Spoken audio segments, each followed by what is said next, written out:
Hello बच्चों, आप सभी का एक बार फिर से चैनल एलिमेंट्री मैथ में स्वागत है। मैं लाभ-हानि का जो क्वेश्चन है उससे संबंधित सीरीज चला रहा हूँ। ये उस पर डिपेंड तीसरे टाइप का वीडियो है। लाभ-हानि पर मैंने बोला कि तरह-तरह के हज़ारों लाखों तरह के क्वेश्चन बनाए जा सकते हैं, लेकिन कॉन्सेप्ट 1-2 लाइन का ही है, जो मैं पिछले वीडियो में बता चुका हूँ लाभ-हानि के, उनको आप बस देख लीजिए। और उसके बाद आपको दूसरा कुछ नहीं, 2 ही कॉन्सेप्ट हैं कुल मिलाकर कि लाभ बराबर विक्रय मूल्य माइनस क्रय मूल्य और लाभ प्रतिशत या हानि प्रतिशत का कॉन्सेप्ट क्रय मूल्य विक्रय मूल्य से कैसा होता है, वो मैं पिछले 2 वीडियो में बता चुका हूँ।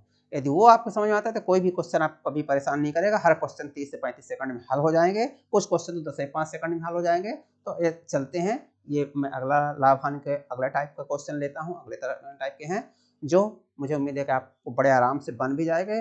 हाँ, थोड़ा जो मैं पीछे बोल चुका हूँ उसको देख लीजिए, बड़े आराम से बनेंगे।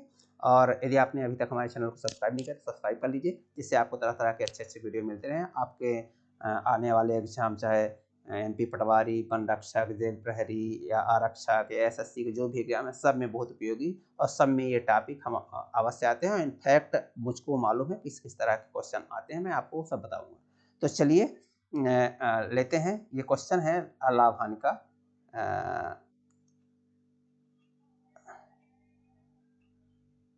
लाभ-हानि का ये क्वेश्चन ले रहा हूँ। ये है 1600 रुपए में 2 घड़ी खरीदकर कोई व्यक्ति एक घड़ी में 12% और दूसरे घड़ी में 20% लाभ लेकर बेच देता है। मतलब कोई व्यक्ति 1600 रुपए में 2 घड़ी खरीदता है, खरीदेगा पहले तो क्रय मूल्य हो जाएगा, अब बेचेगा तभी क्रय मूल्य। तो पहले तो खरीदा है, कोई व्यापारी है, कोई व्यक्ति है, जो भी है, 1600 रुपए में 2 घड़ी खरीदा, एक घड़ी में 12% लाभ लिया। 2 प्रकार की घड़ियां होंगी, तो एक घड़ी में 12% का लाभ लेकर बेचा है और दूसरी घड़ी में 20% का लाभ लेकर बेचा है। तो इस प्रकार जब 2 घड़ियां बेचा तो उसको कुल मिलाकर अंत में अपने सौदे पर दोनों में 15% का लाभ हुआ दिखाई देता है। तो उसे कुल 15% का लाभ हुआ दोनों घड़ियों के क्रय मूल्य में। कितना अंतर है, मतलब इस सौदे में, इन सौदों में मतलब जो दोनों घड़ियां खरीदा और बेचा, उसमें एक में 12% का लाभ लिया, दूसरे में 20% का लाभ लिया, बेचा, लेकिन कुल मिलाकर जब देखा तो उसको 15% का ही लाभ हुआ दिखा। तो दोनों घड़ियों का क्रय मूल्य में कितना अंतर है, वो कोई कठिन काम नहीं है, क्रय मूल्य निकल जाएगा। पर इसके 2 तरीके हैं। एक तो मैं बेसिक कॉन्सेप्ट, वो भी 30-40 सेकंड, और एक शॉर्ट ट्रिक मेथड है, वो तो 5 से 10 सेकंड की होगी। तो आपको मैं हमेशा बोलता हूँ कि खैर मैं पहले शॉर्ट ट्रिक्स बता देता हूँ। ये पहली घड़ी जब भी ऐसा हो तो फर्स्ट और सेकंड लिख लिया कीजिए। ऐसा जब भी इस तरह की क्वेश्चन हो, एक में इतना लाभ या हानि, कोई जरूरी नहीं कि लाभ है लाभ हो, लाभ हानि कुछ भी हो, लेकिन तो पहले में 12 लिख दीजिए, दूसरे में 20 लिख दीजिए। अब यहाँ हानि हुई होती तो माइनस लिख देते, बस अंतर ये है।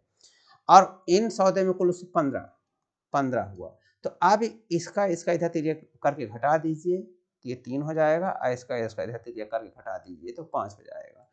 तो अब ये क्या होगा कि पहली घड़ी का सीपी और दूसरी घड़ी का सीपी का अनुपात हो गया। ये अनुपात आएगा, सीपी का अनुपात, फर्स्ट का सीपी और सेकंड का सीपी, इस रेशियो में निकलेगा। तो फर्स्ट घड़ी का सीपी बटे सेकंड का सीपी इज इक्वल टू 5:3। ये शॉर्ट ट्रिक है इसका। अब ये 5:3 है तो दोनों घड़ियों के अंतर कितना, पहले बात तो ये 5-3 है, मतलब पहली घड़ी 5 रुपए में खरीदा, दूसरी 3, तो कुल मिलाकर दोनों घड़ियों की कीमत 8 रुपए हो गया। और दोनों का अंतर कितना है, 2 रुपए। दोनों घड़ियों के अंतर में अंतर 2 अंतर पूछा है, तो 2 रुपए का अंतर हुआ। 2 रुपए का अंतर है 8 रुपए में, एक घड़ी 5 रुपए की, दूसरी 3 घड़ी के, तो 2 रुपए का अंतर है। टोटल कितनी है, 16,000। ये 1600 ये 60 में आप लगा सकते हैं। इस प्रकार इस 400 रुपए के दोनों घड़ियों के क्रय मूल्य में अंतर है। यदि इस तरह आप समझ गए, नहीं समझे इस तरह, तो पहली का क्रय मूल्य 5 है, दूसरी का 3 है, तो कुल मिलाकर पहले का फर्स्ट का क्रय मूल्य निकालिए, फर्स्ट का सीपी। फर्स्ट का सीपी 5 रुपए 8 रुपए में, तो 5 रुपए है पहली का, कुल 8 रुपए में, लेकिन कुल है एक्चुअल में 1600 रुपए। देखिए ये, तो ये 8 दूना 1600 यानी 1000, ये 1000 पहली घड़ी का सीपी हो गया।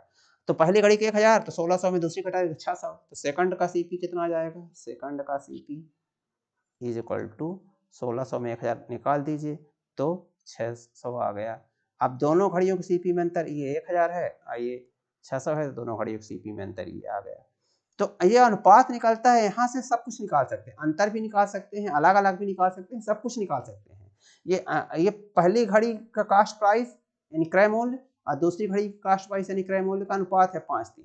तो इससे आप पहली घड़ी का कास्ट प्राइस ऐसा निकाल सकते हैं कि 5 पहली घड़ी जब 5 रुपए की है तो कुल, क्योंकि कुल दिया है आपको ना, कुल दोनों का 1600 रुपए है, तो दोनों का 1600 में पहली वीडियो में बताया है कि 1600 रुपए है, दोनों का 1600 है, लेकिन यहाँ पर दोनों का जब अनुपात ले रहे हैं तो कुल 8 रुपए आ रहा है।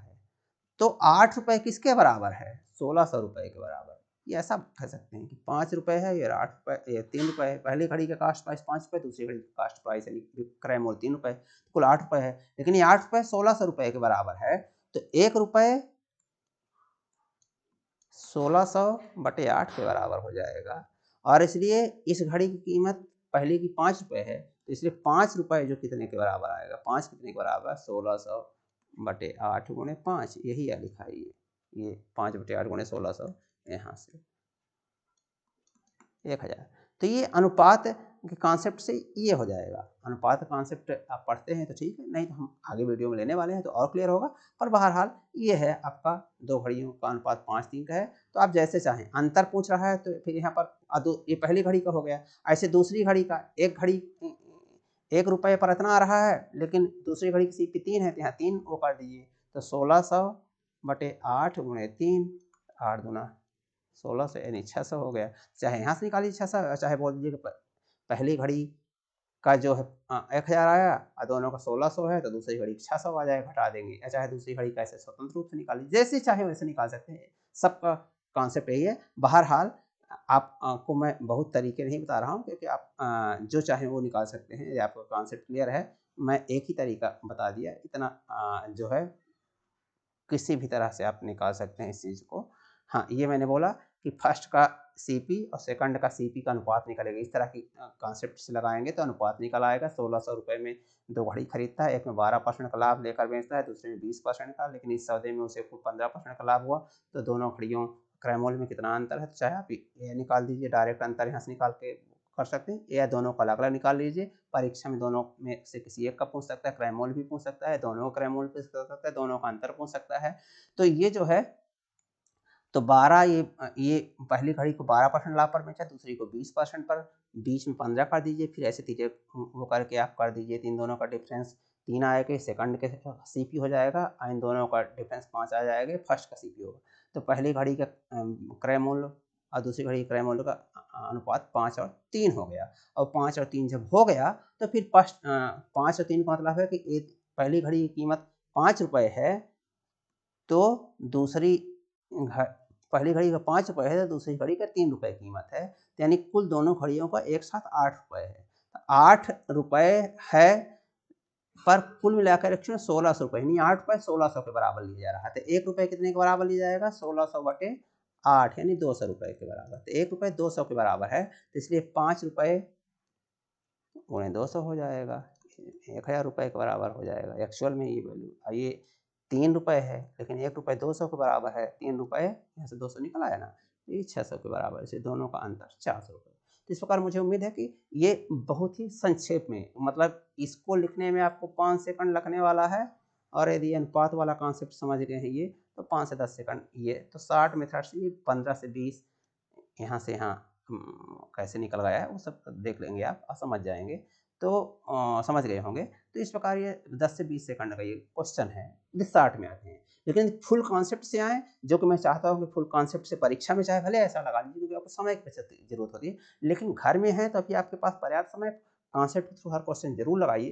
क्योंकि कॉन्सेप्ट के थ्रू लगाते तो न केवल आपके क्वेश्चन में पकड़ बनी रहती है, जिंदगी भर पकड़ बनी रहती है। आप कभी ऐसा नहीं है कि लगे कि यार हम रिवाइज नहीं कर पाए तो हमको भूल गया, ऐसा कभी नहीं लगेगा। कॉन्सेप्ट क्लियर है तो हर चीज़ क्लियर रहती है। और दूसरा, जब कॉन्सेप्ट लगाते हैं तो आपके अलजेब्रा के कॉन्सेप्ट भी चलते रहते हैं साथ में, क्योंकि कॉन्सेप्ट में हमेशा आमतौर पर इक्वेशन वगैरह फंसते हैं। तो वो जो फंसते हैं ना, तो अलजेब्रा कभी आपकी कमज़ोर नहीं होती है, मतलब उसका कैलकुलेशन करना। चलिए मैं दिखा देता हूँ, वो भी बहुत लंबा समय नहीं लगेगा, उसको भी मैं कॉन्सेप्ट के थ्रू लेता हूँ अभी, और जब देखेंगे कि वो मुश्किल से 30 सेकंड वो लगेगा, ऐसा नहीं है कि वो बहुत समय लगेगा, लेकिन उसमें आपको मज़ा आएगा कि हाँ यार, हम कॉन्सेप्ट के थ्रू भी ये सब जो शार्ट ट्रिक होती हैं उसकी बहुत ज़्यादा ज़रूरत नहीं होती है, शार्ट ट्रिक तो यहीं से निकलती आए हैं, कहीं अलग से निकलती कॉन्सेप्ट के थ्रू। अब देखिए 1600 घड़ी खरीद कर एक व्यक्ति 12% लाभ, तो जो 12% पर लाभ बोलता है, अब जरा देखिए परीक्षण सब आपको लिखने की जरूरत नहीं है, पर मैं अभी लिख रहा हूँ 12% लाभ वाली घड़ी का सीपी मान लीजिए ₹100, इसको कितने में खरीदा मालूम नहीं, दोनों को कुल मिलाकर 1600 में है, पर इसको कितने में खरीदा मालूम नहीं, तो इसलिए 20% वाली लाभ वाली घड़ी का सीपी कितना हो जाएगा, आप समझ सकते हैं 1600 माइनस एक्स, क्योंकि दोनों को 1600 में खरीदा, तो एक को दिया आपने मान लिया ₹100 में खरीदा, दूसरे को 1600 माइनस एक्स में।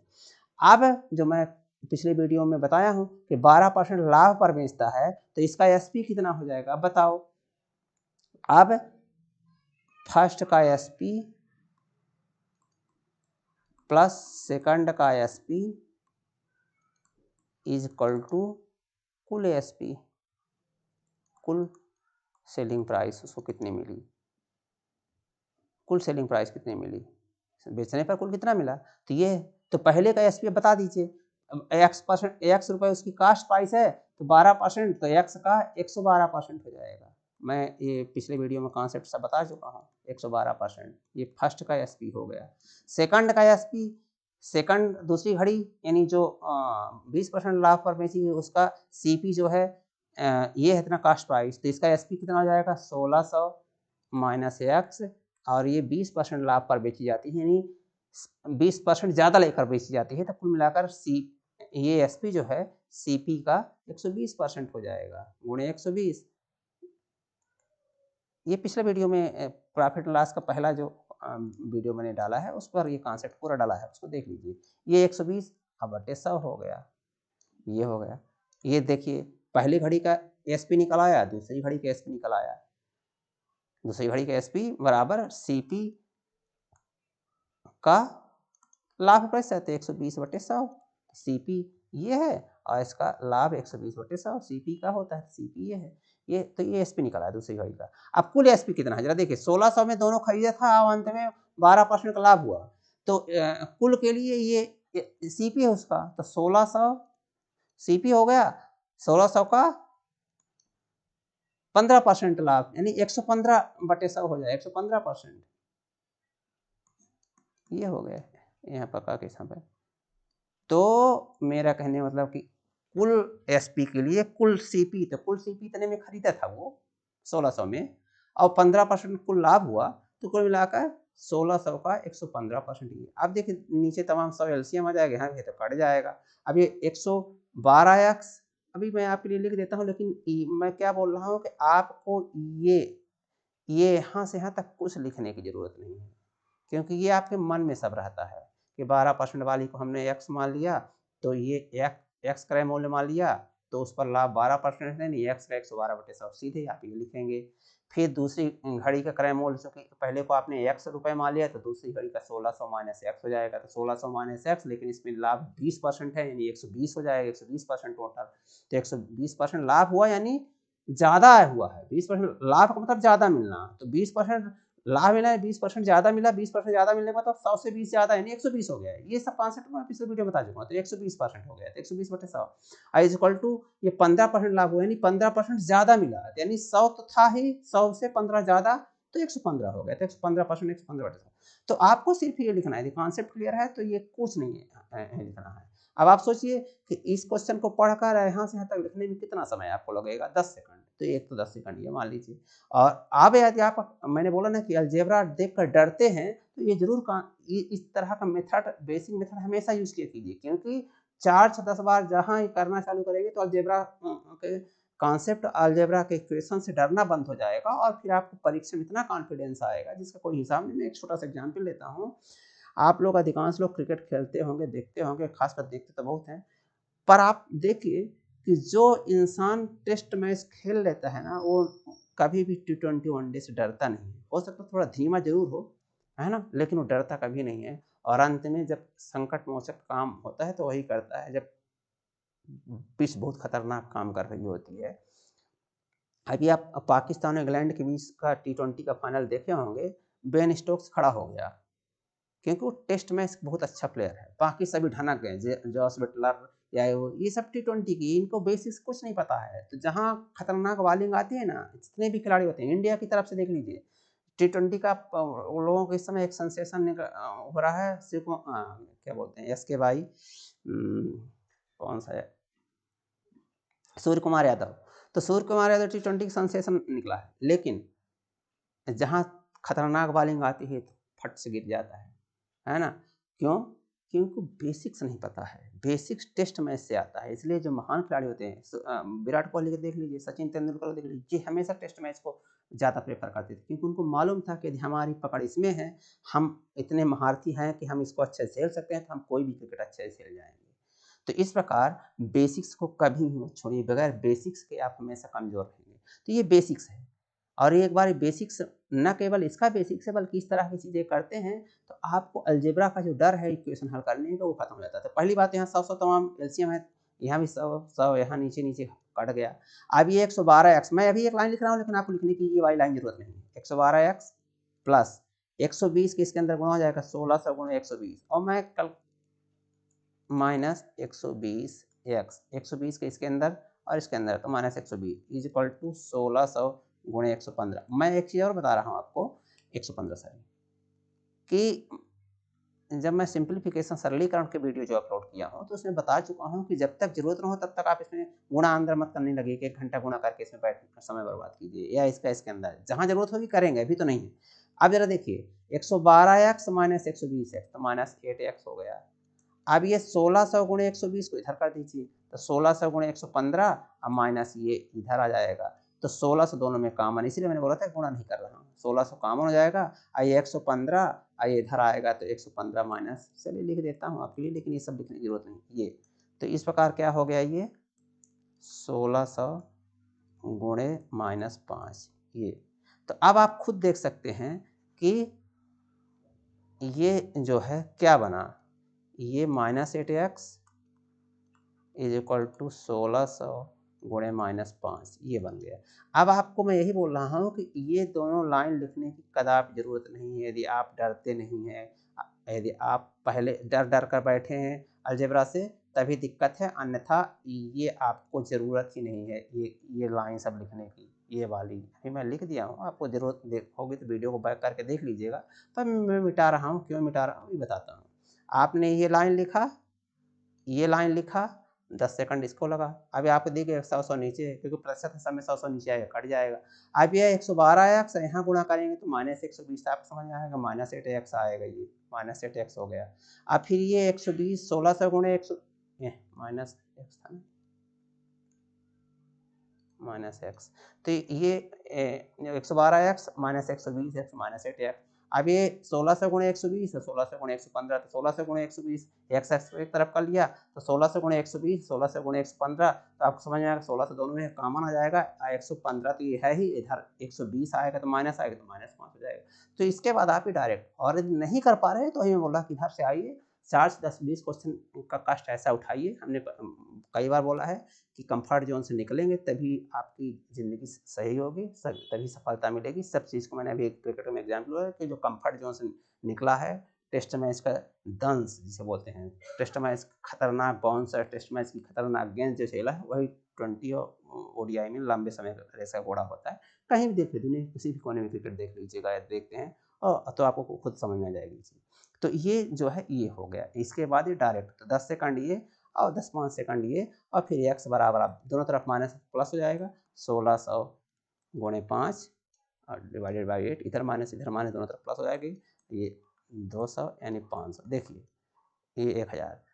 तो ये देख सकते हैं कि इसको आपने x माना था, इस वाले के x, इसका क्रय मूल्य 1000 आ गया, इसका क्रय मूल्य 1000 आ गया, इस वाली घड़ी का जो उसमें भी निकला था। इस वाली का 600 आ जाएगा, क्योंकि दोनों का 1600 है। तो इस प्रकार इसका क्रय मूल्य 1000, इस वाली 1000 इसका आ गया, तो इसका 1600 माइनस एक्स, यानी 1600 माइनस 1000 600 आ जाएगा। इस प्रकार दोनों का अंतर बड़े 4 निकाल सकते हैं 400। चलो देखिए 10 सेकंड ये यदि कॉन्सेप्ट क्लियर है तो आपको 10 सेकंड ये लिखने में लगेगा, ये लिखना पड़ेगा परीक्षा में आपको निश्चित है, और उसके बाद ये लिखना पड़ेगा निश्चित है। तो आप 10-20 सेकंड ये तो कुल मिला 30-35 सेकंड का इसमें समय लगेगा। उसके ऊपर वाली जो मेथड थी तो वो 15 से 20 सेकंड का थी, बस अंतर ये। लेकिन उसमें नुकसान आपका ये है, अभी करने में परीक्षा में जरूर कीजिए, 10-10 5-5 सेकंड बहुत जरूरी होता है। अभी करने का मतलब ये है कि आप बेसिक्स को अवॉइड कर रहे हैं, किनारे कर रहे हैं, और आप मैंने बोला कि जब खतरनाक पिच पर खेलेंगे, खतरनाक पिच पर खेलने का मतलब है क्वेश्चन जरा थोड़ा बहुत इधर उधर कोई घुमा देगा एग्जाम में, तो फिर आप भट्ट से बैठ जाएंगे, बोलेंगे कि ये तो हमसे बने नहीं, इस तरह के क्वेश्चन हम पढ़े नहीं। क्यों? क्योंकि शॉर्ट ट्रिक्स के पीछे रहते हैं। शॉर्ट ट्रिक्स में बता देता हूँ क्वेश्चन में, पर हम बेसिक्स पर जरूर ध्यान दीजिए। ये था ये क्वेश्चन। अगला क्वेश्चन है ये, 18,000 रुपये में 2 टीवी खरीद के कोई व्यक्ति एक टीवी में 25% का लाभ लेता है, दूसरी टीवी में 20% का हानि पर बेचता है। एक 20% लाभ पर बेचता है और दूसरा 25% लाभ पर बेचता है। खरीदा तो 18,000 में 2 टीवी, लेकिन उनमें से एक टीवी कितने में है, दूसरी टीवी कोई जरूरी नहीं कि 9,000 का। अभी देखा आपने कि एक का ये अभी इस क्वेश्चन में देखा, कोई जरूरी नहीं है कि 100 रुपये का था 800 रुपये की होगी। एक कीमत 1,000 निकला, एक का 600 निकला। ऐसे इसमें 18,000 है तो कोई जरूरी नहीं कि 9,000 की होगी। जितनी भी होगी, एक में 25% का लाभ लेता है, दूसरे में 20% का हानि पर बेचता है, और जब कुल देखा तो उसको कोई लाभ हानि हुआ नहीं है। मतलब 1800 में खरीदा था, 1800 रुपये में बेचा भी उसने। ये है, कुल कोई लाभ हानि नहीं हुआ, मतलब जितने में खरीदा। तो पहले टीवी का क्रय मूल्य बताइए। तो वो हम जैसा कि मैं बेसिक बताया उससे जाएंगे तो फिर से वो सेकंड में हो जाएगा। और यदि आप 60 से रहते हैं तो ये 25, ये 20, 25 और ये 20, तो -20 इसको करना पड़ेगा क्योंकि ये हानि है, और कोई लाभ हानि मतलब जीरो।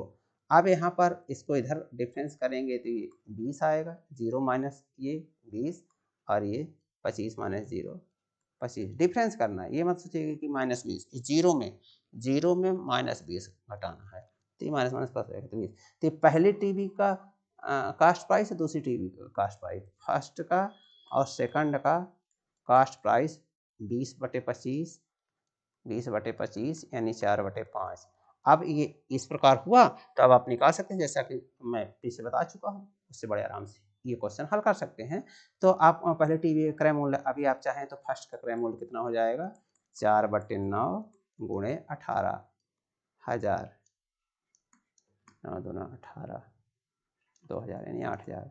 तो पहले टीवी को 8,000 में बेचा है 25% लाभ देकर, और दूसरी टीवी पहले टीवी को 8,000 में खरीदा था, और दूसरी टीवी को फिर क्लियर है कितने में खरीदा रहा, 18,000 में। तो दूसरी टीवी को 10,000 में खरीदा था, तो दूसरी टीवी सेकंड टीवी को 10,000 में खरीदा, 10,000 में। ये सीपी है, फर्स्ट का सीपी, हमने बोला ना फर्स्ट का सीपी और सेकंड का सीपी का ये अनुपात देता है। ये मेथड कहीं उससे नहीं आई है, बेसिक जो कॉन्सेप्ट है उसी से निकाला गया है। वो कैसे निकाला वो जरूर मैं आपको नहीं बता रहा हूँ, क्योंकि उसका यहाँ से कोई मतलब नहीं है। पर जो बेसिक मेथड मैंने बताया है इस क्वेश्चन में जो बेसिक मेथड मैं बताया है, इससे पहले यही वाली मेथड बताया था, तो यहीं से निकलती है ये। अभी आपको समझ में आ रहा होगा कि ये माइनस प्लस ये क्यों 8 5, वहाँ भी तो 8 5 आ रहा था ना, जब मैं ले रहा था 5 और 3 आ रहा था, तो ये 5 आ रहा था और ये 8 हो रहा था, दोनों का योग, तो यही आया यहाँ 5 और 8 आने के कारण। तो इसी बेसिक कॉन्सेप्ट के कारण फिर इस तरह की मेथड निकाल दी गई बच्चों को कि जल्दी हो परीक्षा में। लेकिन इसका सर पैर कहीं नहीं होता है, आपको बेसिक कॉन्सेप्ट वही है, तो इस क्वेश्चन को बेसिक कॉन्सेप्ट से जरूर लगाइए, बगैर बेसिक कॉन्सेप्ट के मत लगाइए, क्योंकि आपका परीक्षा में जरूर इस मेथड से लगाइए, लेकिन अभी आपके पास समय है, आप बेसिक कॉन्सेप्ट लगाइए, आपकी बहुत मजबूत होती है मैथ, कोई भी सब्जेक्ट। चलिए अगला है, एक फ्रिज 30% लाभ, एक फ्रिज पर 30% लाभ और दूसरे पर 20% हानि लेकर एक व्यक्ति 2 फ्रिज इतने रुपए में बेचता है। इतने रुपए में बेच दिया, 24,250, ये हिंदी में लिखा रह गया, 24,250 है, 24,250 में बेच देता है। इस पूरे सौदे में उसे 3% की हानि हुई, मतलब जो ये कर रहा है उसमें 3% की हानि हुई। तो हानि वाले फ्रिज का क्रय मूल्य बताइए।